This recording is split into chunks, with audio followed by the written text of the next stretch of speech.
السلام علیکم ورحمۃ اللہ وبرکاتہ۔ آج کی ویڈیو میں ہم بات کریں گے عبادت کی حکمتیں کے بارے میں، احکام شریعت کی حکمتیں، عبادت کی حکمتیں۔ آج اس بارے میں بات کریں گے کہ ہمیں اللہ تعالیٰ کی عبادت کیسے کرنی چاہیے اور اس بارے میں کیا حکمتیں ہیں۔ چلیے چلتے ہیں اس پیاری سی ویڈیو کی طرف، اور جو میری ویڈیو پہ نئے ہیں وہ میری ویڈیو کو لائک سبسکرائب ضرور کریں اور پیارے پیارے کومنٹس بھی کریں۔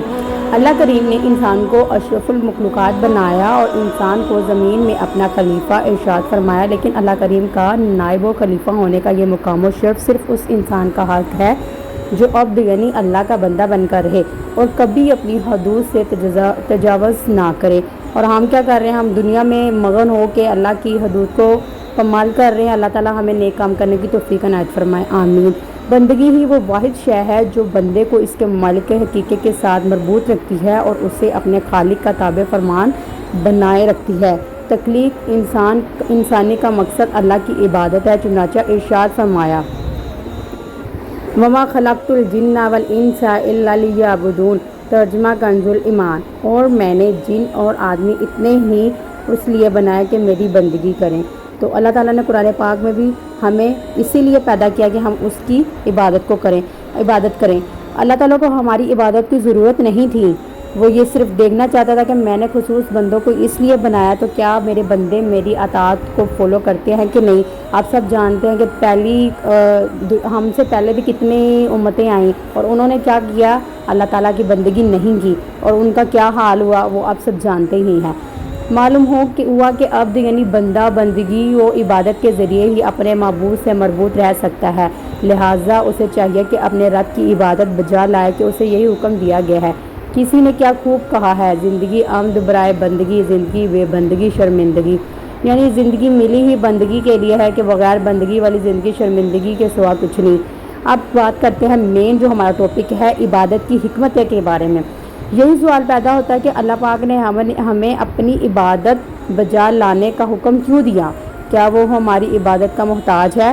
تو اس حوالے سے یاد رکھیے کہ بندوں کو عبادت کا جو پابند بنایا گیا ہے، اس میں اللہ پاک کی کئی حکمتیں کار فرما ہیں، جن میں سے چند آج میں اس ویڈیو میں بات کروں گی کہ اللہ تعالیٰ نے کیوں ہمیں جو ہے بنایا اپنی عبادت کے لیے۔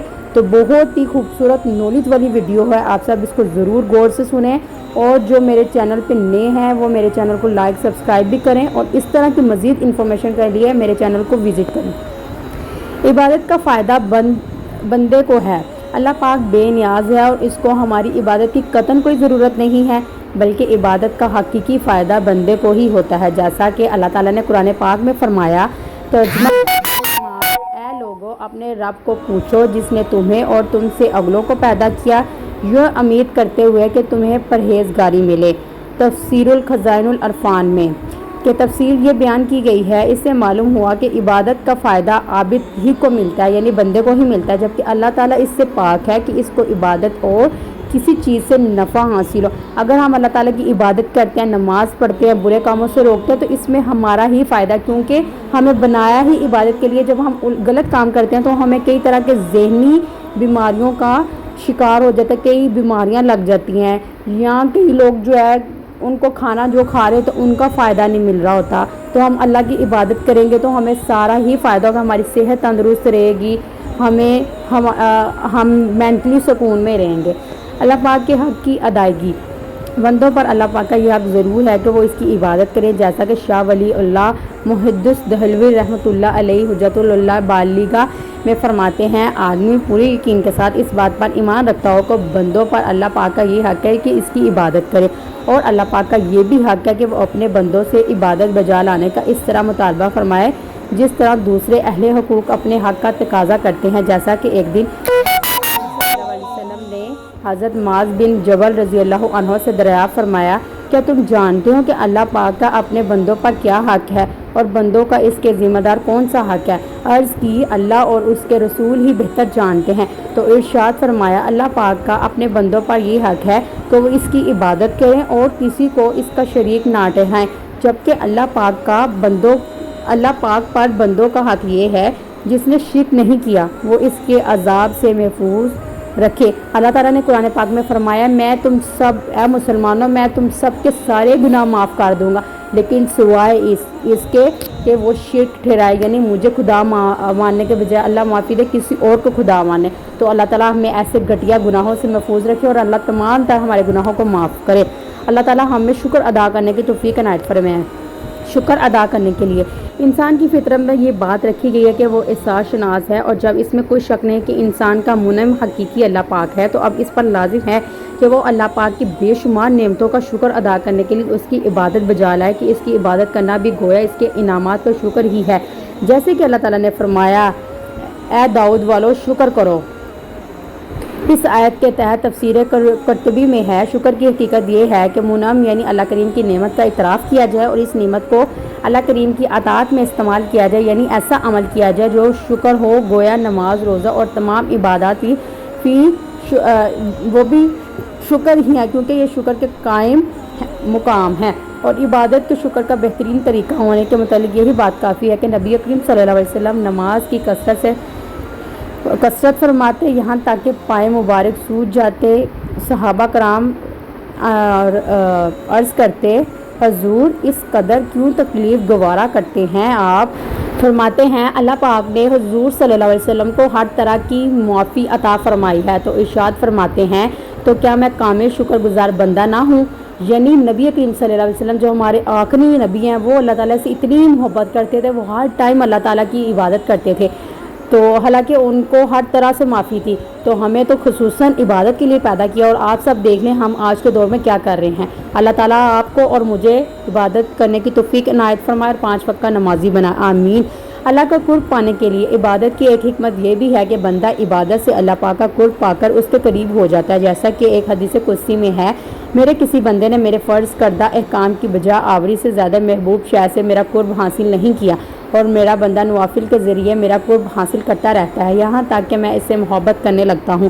تو دیکھا جو لوگ اللہ تعالیٰ کی عبادت کرتے ہیں تو اللہ تعالیٰ بھی ان سے بے حد پیار کرتے ہیں۔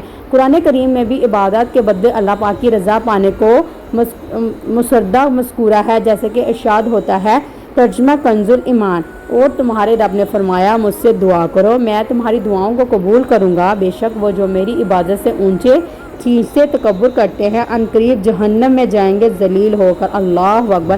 اللہ تعالیٰ ہمیں ان لوگوں میں شامل کرے جو لوگ نیک کام کرتے ہیں۔ اس آیت کے تحت تفسیر الخزائن العرفان میں ہے، آیت کی تفسیر میں ایک قول یہ بھی ہے کہ دعا سے مراد عبادت ہے، اور قرآن کریم میں دعا عبادت بہت جگہ اس کا ذکر کیا گیا ہے۔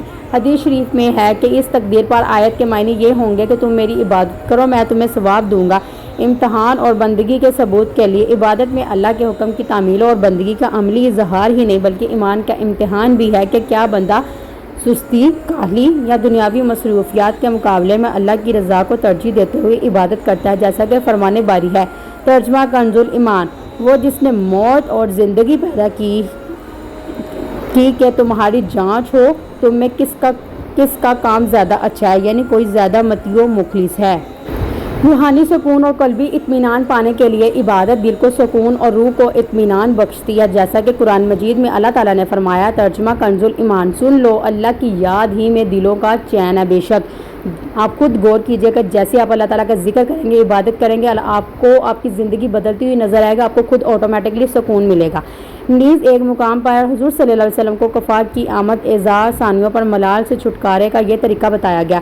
ترجمہ کنز ایمان، اور بے شک ہمیں معلوم ہے کہ ان کی باتوں سے تم دل تنگ ہوتے ہو تو اپنے رب کو سراہتے ہوئے اس کی پاکی بولو اور سجدہ والوں میں ہو۔ ماشاءاللہ اللہ تعالیٰ نے کہا کہ اگر تم کسی بھی مشکل میں ہو تو مجھے پکارو میں تمہاری مدد کروں گا۔ اس آیت کے تحت اس کا تفسیر یہ بیان کی ہے خدا پرستوں کے لیے تصویر عبادت میں مشغول ہونا غم کا بہترین علاج ہے۔ اگر آپ بے حد دکھی ہیں، تکلیف میں ہیں، بیمار ہیں تو آپ اللہ تعالیٰ کو نام لیں گے تو آپ کا غم بھی ختم ہو جائے گا۔ الغرض عبادت روحانی، جسمانی اور اخلاقی فوائد کا ایک ایسا مکمل نظام ہے جو بندے اور اس کے معبود کے درمیان گہرا تعلق پیدا کرتا ہے اور دنیا اور آخرت میں کامیابی کا ذریعہ ہے۔ تو آپ سب مجھے کومنٹ سیکشن میں ضرور بتائیے آپ سب کو میری ویڈیو کیسی لگی، اور یہ نیچے جو مینشن کیے ہیں یہ ریفرنسز ہیں، اور آپ سب کو میری ویڈیو سے کتنی نالج مل رہی ہے، کیا آپ سب کو میری ویڈیوز اچھی لگتی ہیں، آپ سب اسلام کے ریلیٹڈ مزید جاننا چاہتے ہیں تو میرے اس چینل کو لائک بھی کریں، سبسکرائب بھی کریں، اور مزید وزٹ کرنے کے لیے، مزید نالج حاصل کرنے کے لیے میری دوسری ویڈیو کو بھی دیکھیں۔ جزاک اللہ خیرہ۔ اللہ تعالیٰ آپ کی تمام تر مشکلات کو دور کرے، اور اللہ تعالیٰ آپ کو سکون دے اور مجھے بھی سکون دے، آمین ثم آمین۔